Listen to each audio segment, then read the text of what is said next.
Yo and hello, welcome. This is the Ego App Podcast. We are here to preview the Ego App LEC Winter Split competition. This competition has $10,000 in prizes. I am Pistons Wish. I am joined by Coach D-Man. Coach D-Man, welcome. How are you doing? Haven't seen you since Worlds. Thank you. I'm glad to be back.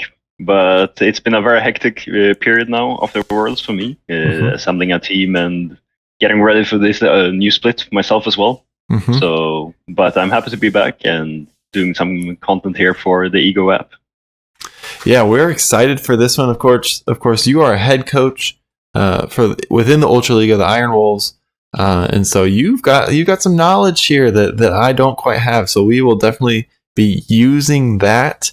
I want to talk about, before we start, let's get on this prize pool because $10,000 is insane. Obviously, for Worlds, we did $10,000 for prizes. That all went to first place.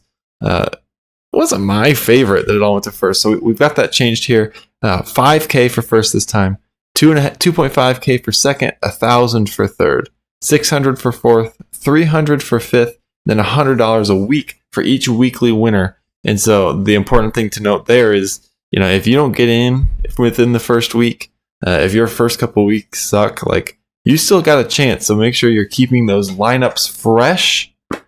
Let's get into it, shall we? Yeah. All right. I want to talk about the LEC format. Do you want to touch on that for a second? Just obviously, it's way different, not only than last year, but really than any other league is doing. Yeah, I mean, first of all, having three splits is totally new, and it's something that I have. It's been done a lot in the ERLs, but it's typically during Worlds and during the Worlds time that the third split is played, and that's the last one of the year, which is typically called the Winter Split. But now LEC is starting with the Winter Split, so this whole order for everything and the format is very different to me, and I'm excited to see what it holds and how it will work out, because it seems like it's going to be a lot more games for the players, and especially 3 game days. It also leaves 1 day less for scrims, unless they can scrim and have officials at the same day, which is not ideal, I would say, because especially when you're competing in the LEC, you will be traveling to the studio. You will be having a full day just making sure everything is set up. You do your routines and everything is as it should be.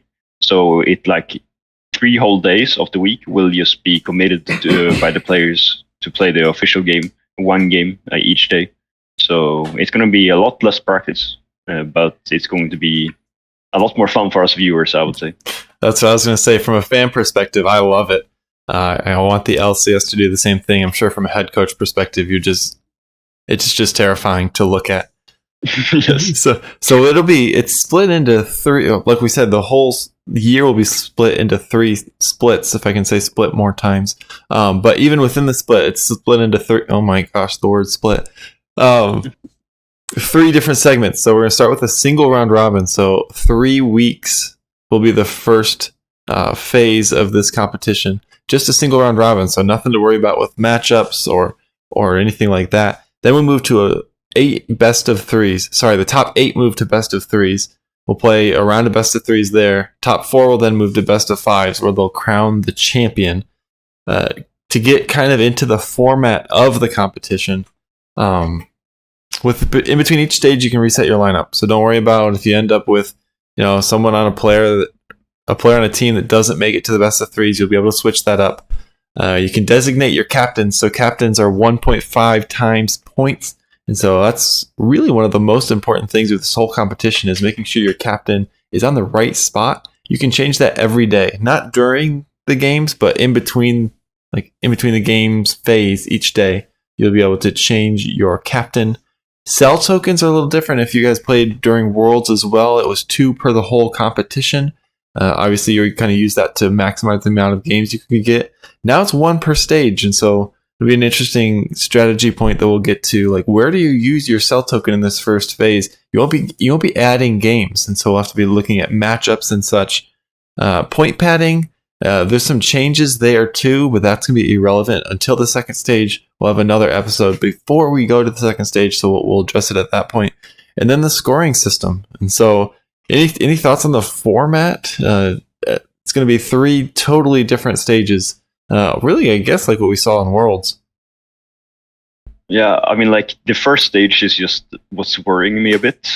It's good for the overall quality of the league, I would say, to get rid of the 2 worst teams at the beginning of the split. But still, like, what are those 2 teams going to do for the rest of the split? True. They're just going to sit there, scrim, and do nothing, and it feels really bad. Like, imagine a team like, let's say G2, for example, would choke it in the first part of the split, because maybe they haven't prepared as much in the offseason as a team like BDS and Astralis have, because their goal for this split is probably just to make top 8, Astralis and BDS and stuff like that. But G2 will have the plan to go to MSI and just keep going further, so their split will be a lot longer, so they probably start preparations a lot later.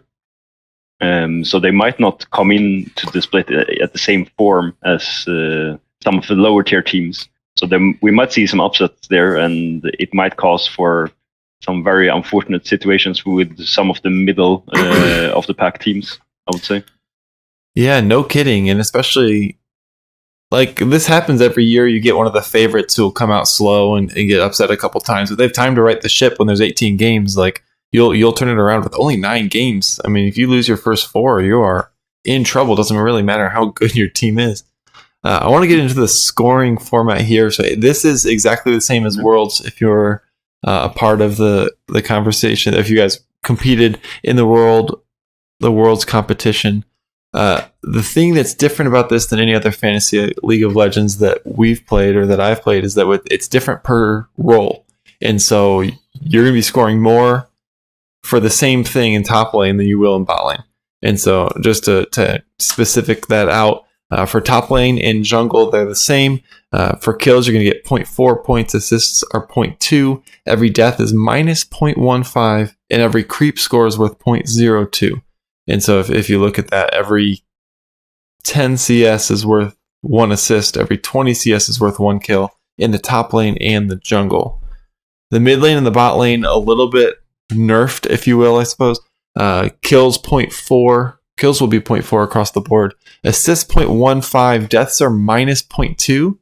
Creep score is worth 0.15. So across the whole game, there's a large difference in the creep score, the points you're getting from creep score. Support is, I guess, buffed in the assists category for sure. Kills 0.4. Assists 0.35. Deaths minus 0.1. Creep score 0.03. So if you can be fortunate enough to find a support who farms, then that's almost cheating in this match or in this competition. So obviously, one thing we talked about a lot during Worlds was finding those Sennas, and so you can get some farming supports, and then you'll also get points for team accomplishments in the game. So turrets are 0.1, dragons 0.2, barons 0.5. If your team gets first blood, it's plus 0.5. 2 points for a win, and then 0.2 for a herald. I don't know why I said herald before win. But there it is. That is the scoring. Really kind of stratifies the different roles. And really, I mean, this is probably the most important thing to take into account when you're making your lineup, other than is the player good? Yeah, I agree. There's so many small things that you need to think about in terms of, like, as we said, the Senna lanes. If you have an AD carry that will be playing Senna and not farming, tough luck for you. Like, you will lose so much points for that, especially if you put them on, like, your captain, which a lot of people will put their ADCs on captain in a lot of matchups. Like, I'm looking at people like Reckless and Comp, for example, that people will put as the captain for being pretty reliable, and then all of a sudden they would pull out the Senna game, and then it wouldn't look too good for you. Yeah, we talked a lot about Senna in that dynamic before Worlds, and we only saw one Senna in the whole tournament, and it was Ruler in the first game of the main stage, and I think he scored less than 1 point on people's, because, I mean, not only did they pick Senna, but they got smashed. And so, Ruler was one of the highest percentage owned. He was really expensive, and the first game was brutal. Yes, it was. It was. So I want to talk about strategies before we get into specific players. Do you want to touch on what you have as winning strategies just for as you're putting your lineup together? I mean, like it's some basic things that I'm looking at right now. It's like, first of all, supports. When it comes to supports, if I want to spend a little bit more on supports this year, maybe it might be because of Enchanter meta being a bit more prevalent, and I'm looking then to avoid players that typically don't want to play Enchanters. I'm looking at players that want to play Enchanters or are very used to doing that and very like have a lot of Enchanters in the champion pool, and avoid the engage supports to not get those minus points for deaths and get a lot of assists. So I'm looking at people like Trimby, for example, who is a very good support player in terms of playing Enchanters. He played a lot of Soraka, Lulus, and he can play pretty much everything. And I think he's more likely than some of the other supports to play Enchanters, which would generate a bit more of points. I'm also looking overall at the meta right now, and like if we're looking at the top lane overall, top lane seems to have a very carry-heavy meta as well. There's going to be champions that will have a lot of farm. There's a lot of Fiora Jax right now, at least what I'm seeing in my official games and my scrims. There's a lot of Fiora, there's a lot of Jax, there's going to be Jace, Camille, Gwen, Gangplank. There's not so much Ornn. Cassante? Yeah, Cassante is in pretty much every single game. Yep. Either picked or banned. Yeah, probably banned, yep. So, like the champions like Ornn that we seen a lot before is being picked way less because he struggles into all of these champions pretty much, and you can't really afford to put too much pressure towards your top lane at the moment in the meta either, because right now it's more of a carry top, carry bot meta and the supportive mid meta, which means that you will be needing to put a lot of attention towards bot lane, but also some to top lane.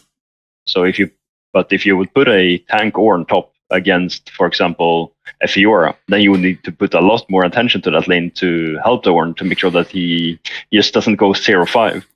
And then your bot lane will bleed as well. So I don't think we'll see a lot of like tanks in top lane in the beginning of the split, at least, if the meta keeps looking like this. Mm-hmm. So both top laners and AD carries could be a very strong point to look at right now, because bot lane is also lane king at the moment. We have Varus, we have Lucian, we have Caitlyn, we have Ashe Heimer lanes, we have Kallistas, we have Dravens. There's a big fucking fist fight in bot lane, if I can swear.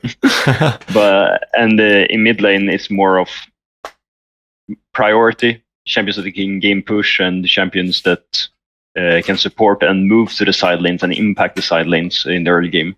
So Ryze being the most prevalent pick at the moment, and then Galio being shown a lot in the LCK and LPL at the moment as well.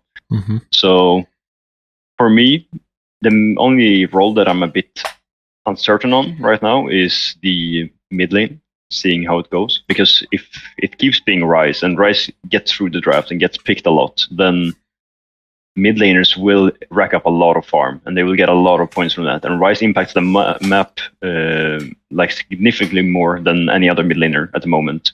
So he will be able to move into the side. He will be able to get a lot of assists and kills early on, plus get a lot of farm. That's something that I'm looking at as well. But when it comes to the jungle, I'm not looking to invest too much of my money in my team to the jungle role.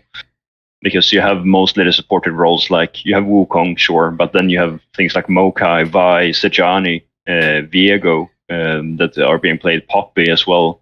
Zac is showing a bit in the meta right now as well.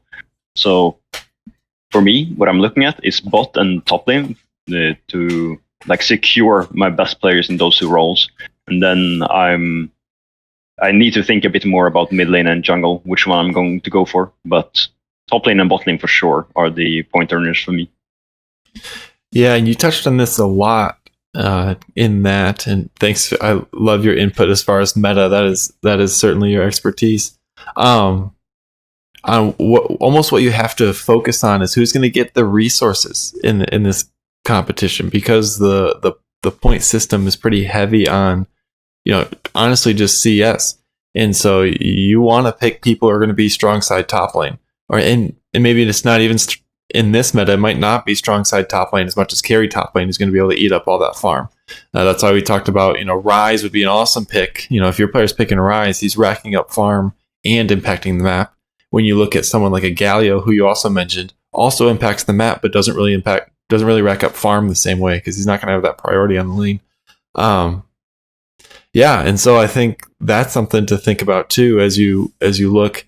And in the Worlds competition, we saw that the top lane and the bot lane were the two highest scorers on average. Most of that coming because of the farm, right? The top laners, the farm is even more important because it's another, I don't know, a 20th of a point per farm, and you throw 350 farm on that. It's a lot of points. Yes.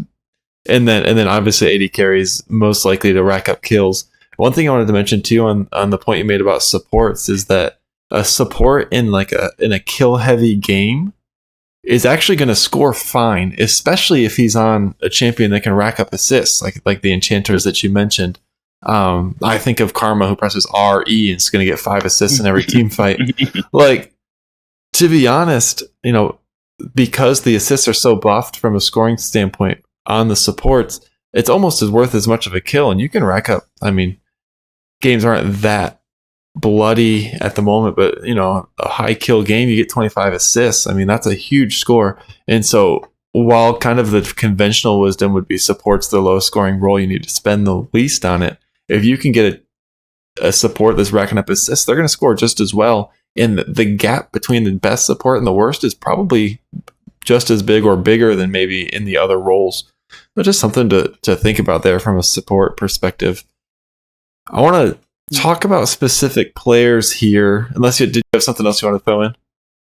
I mean, I just looked over some more statistics I could throw in here right now, because I'm looking at every competitive match being played on 13.1 so far, which is the patch that the LEC will start on. Mm-hmm. And if we're looking at the 1, 2, 3, 4, 5, 6, 7, 8, the 8 first champions with the highest CS per minute on average, it's all 80 carries. Yeah. Every single one is 80 carry. And then we move into the things like Rise. And then we're back to 80 carries again. And then Nasir. So 80 carries are for sure racking up a lot of farm. I'm surprised I didn't see as many top laners here right now. But at least 80 carries are racking up a lot of farm right now. So that's something to keep an eye out for as well. Who will be playing those carry-heavy 80 carries? Who will be racking up all the farm, and who will be played for in the 80 carry role is very important, so that they can actually get the farm. Right, and I feel like that's always the case, but even more now than normal because it's such a bot carry centric meta. Yes. So moving into specific player recommendations, I want to know who you have to have. Who's your must-have player? I want to know who your value player is. Who are you sliding in your lineup that's pretty cheap? Who's your player to avoid? Or do you just think they're not going to be it for fantasy? Do you have any other people to mention? And then if we can, maybe we'll share our lineups at the end. Maybe we'll save that for social media so we don't have people copying them.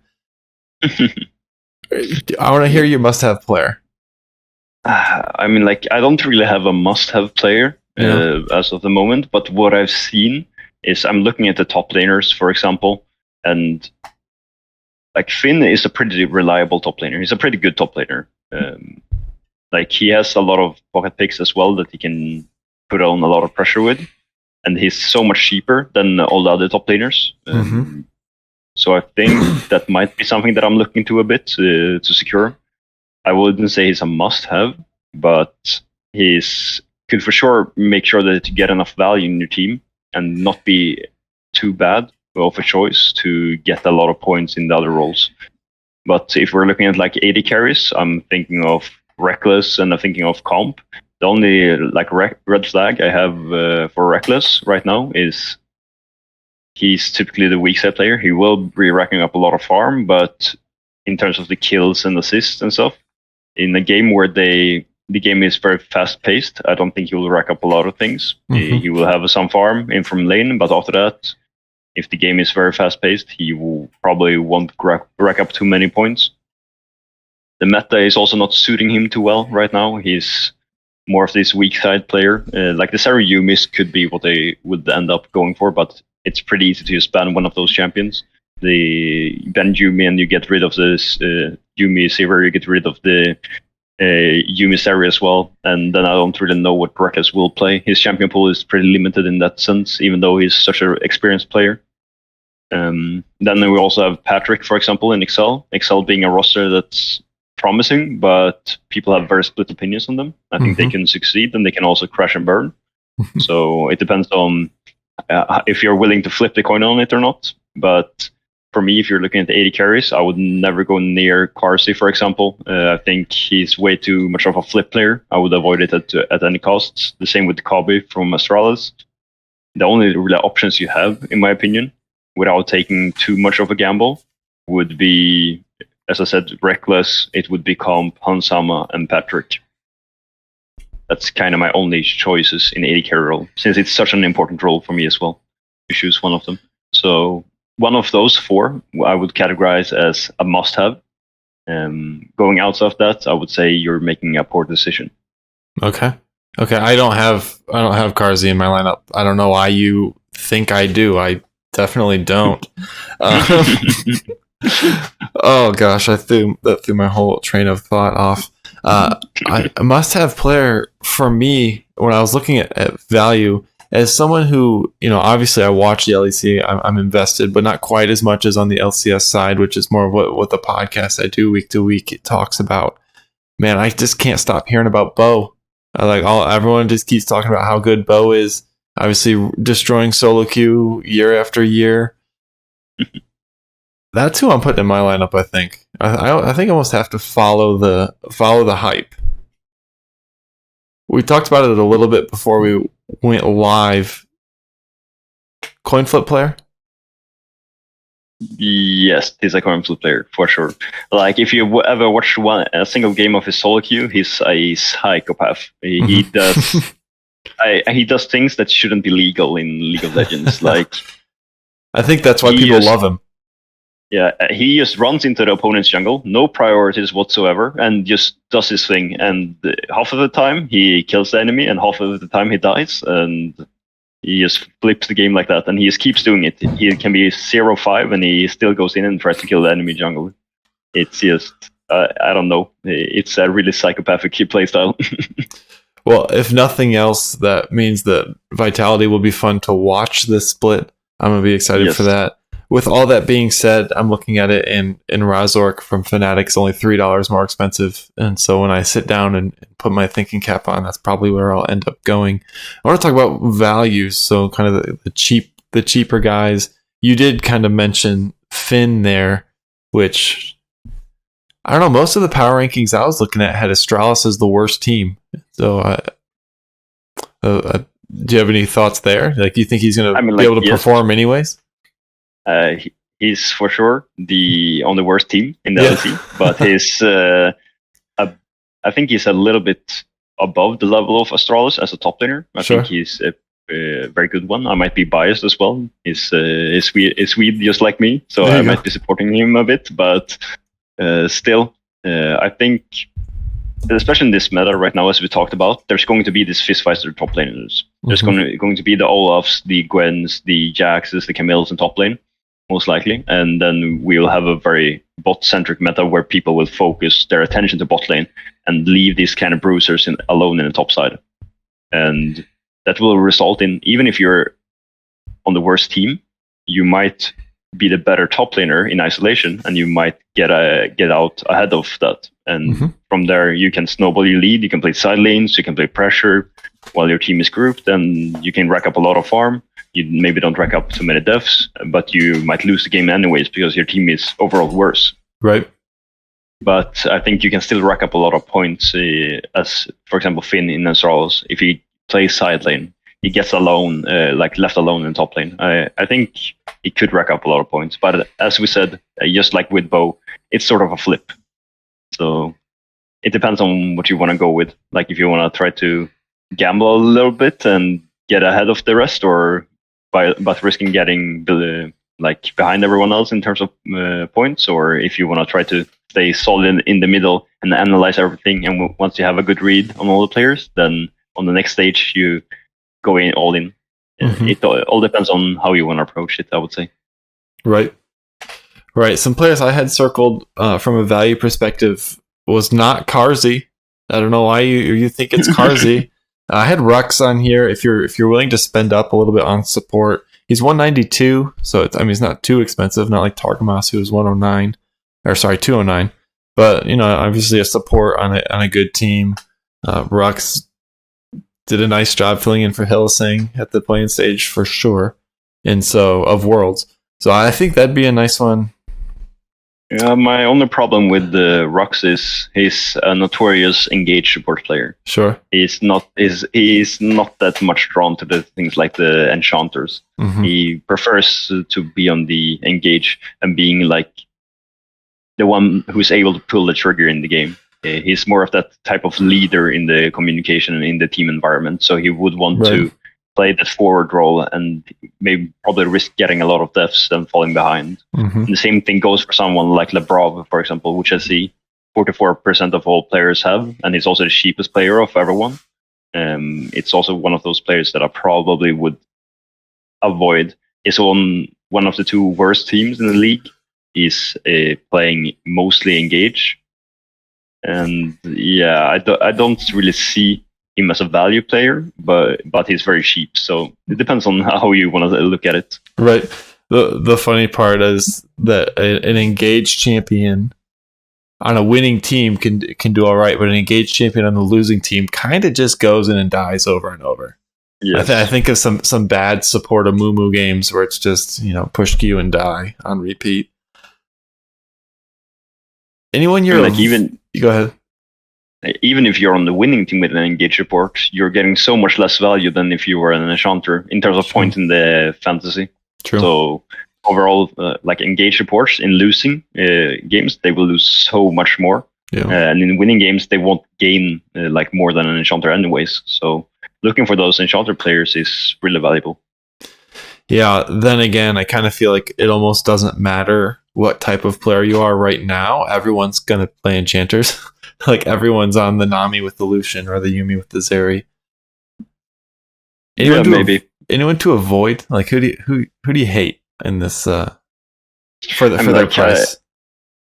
For their price, or just Karst in general, is kind of fine for the price, so I wouldn't say him necessarily. I would say, look at things like caps being extremely expensive. True. Kind of scary going for that. I wouldn't want to go for Niski. He's a bit too expensive, and the best champion he probably could pull out is the Rise in terms of generating points. And I think Rise will be banned mostly against him in the LEC. So I don't think that will be too good for us if we would decide to go for him. I would avoid stuff like Wunder. I said that in the Worlds fantasy as well, but he actually ended up doing kind of good. But I'll stick with my prediction. Then we also have the rookies like Ruby, for example. We have Exakick, we have DOS. I don't really know if you should gamble on these ones. Some of them are actually quite expensive for being rookies, I would say.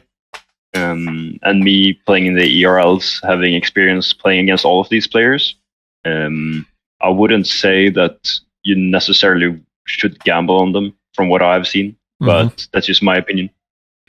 Yeah, specifically Wonder in Worlds, it helps when in playing stage you go undefeated and then get all that point padding. So I'm sure that helped because obviously Fnatic in the group stage didn't do great. Same with all my North American teams. I don't know why you brought that up. I also had Niski as circled as my player to avoid. It really is more of just a play style thing. We've seen Niski kind of over and over, who he's willing to sacrifice kind of his lane, his priority to get his team ahead. That's almost like what makes him so good. And we see it over and over. Like whoever the jungler is that plays with Niski is winning MVPs. When Niski was in North America, it was Blabber, right, for C9 last year. Yeah. Kind of same thing. And so, yeah, for that reason, not Niski. Yeah. Any other players you want to touch on? The only one I have on this is Elyoya for that exact reason, is because we see Niski enabling junglers so well. Yeah, that Elyoya is sort of a must-have, or someone that could be a gem that you can pick up. I'm also looking at things like Humanoid for that. Okay. There's been a lot of talk about Fnatic. They signed Reckless, and now they're playing with a both weak side top and weak side bot mentality of people or players that are very focused on playing weak side, or they prefer to play weak side. They thrive in that environment, which means there probably will be a lot of focus around mid jungle in Fnatic. Sure. So probably Humanoid would be able to pick up a lot of points. But then there's always the Humanoid curse, where he just doesn't care about the regular split, because he only cares when it gets to Worlds and he gets good opponents. Before that, he just doesn't care at all, and he plays like really, really bad without saying any foul words. You already snuck one foul word in here. Yeah. I'll keep with that one. There we go. Yeah, Humanoid. Humanoid was awesome at Worlds, at least during the play-in stage, and then had a couple nice group stage games. Yeah, do we want to share our lineups? What do you think? I'm not. I haven't decided fully on my lineup yet, so okay. I don't think I can share. Okay. We'll throw it on Twitter. We'll throw it on Twitter as we get closer to the start of this. Of course, at the time of recording, we're looking at Friday, so really only a day or so to get those lineups in, get them perfected. Anything else you want to touch on before we close this thing out? Just make sure that you don't gamble too much. If you want to have a chance at winning the number one prize in the end, make sure that you kind of go with the flow, but you have your own outliers. That's what I think I saw in Worlds in terms of fantasy, that you should have a stable foundation, but then you can have one outlier in your team that can generate a lot of points for you compared to the others. I think that's the way forward in terms of the early stages. Yeah, and the strategies can kind of change, but you have to be within, firing distance when you get to that last stage. We saw in Worlds we talked to Flynnbaum, the winner of the World tournament. He was in like 40th place going into the knockout stage, but he had a good DRX pick, or a pair of them, and he jumped all the way to the top. Obviously, that was a pretty big upset, which allowed that to happen, but if you're in 100th place, it doesn't matter if you pick DRX. And so at this point, just trying to stay in contention is important.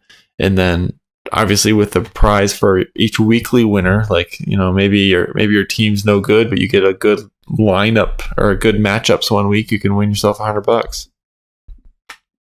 Very true. All right. Well, thanks for joining us as we previewed this winner split ego fantasy competition. Again, $10,000 in prizes up for grabs. Get those lineups in. Share it with your friends. It's going to be a ton of fun. I am Pistons Wish. This is Coach D-Man. Thank you for joining us. We are signing off. See you next time. Next episode will be before the best of 3 stage for the LEC. It's been a lot of fun. We'll talk to you next time. See you later. Bye.